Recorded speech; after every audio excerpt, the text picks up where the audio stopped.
Welcome back, everybody. If you are in the construction or manufacturing business, then you know how important it is to stay safe and to also avoid costly OSHA fines.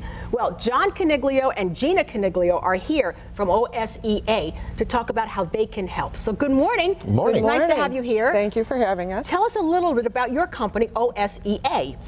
Well, back in 1991, Gina and I decided that we wanted to enter into the safety consulting business. That's all I've done for 45 years.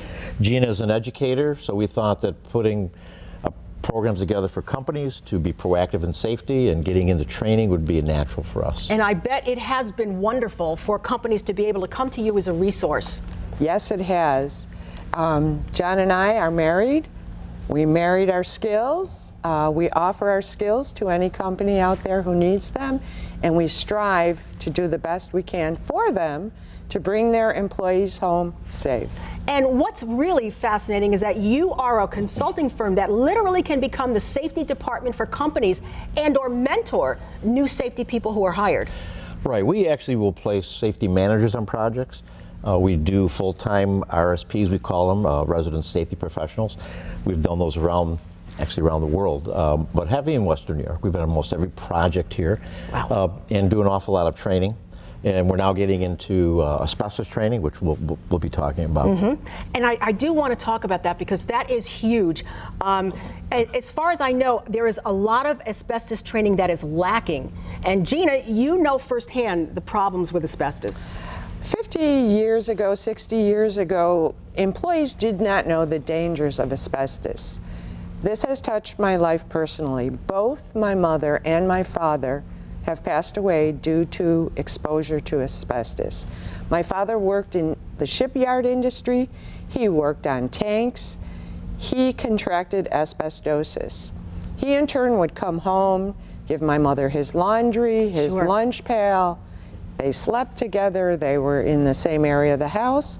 She contracted a lung disease that was a result of her secondary exposure to asbestos. So we don't want this to happen to anybody else. That's why we're heavy on the asbestos training. So you literally can have people in and train them on how to handle this substance, among all the other things that you can help companies with.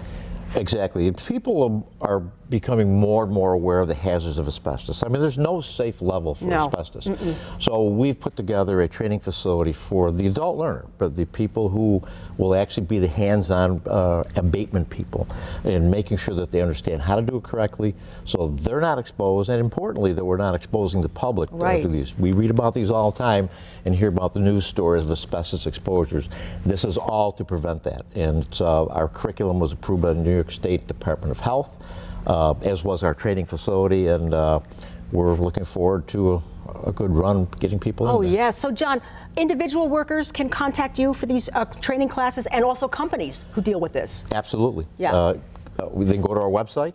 Gina can give more information on that, but it's OSEA.com. And there's a registration location for the asbestos course, as well as 70 some other classes that we do. Right.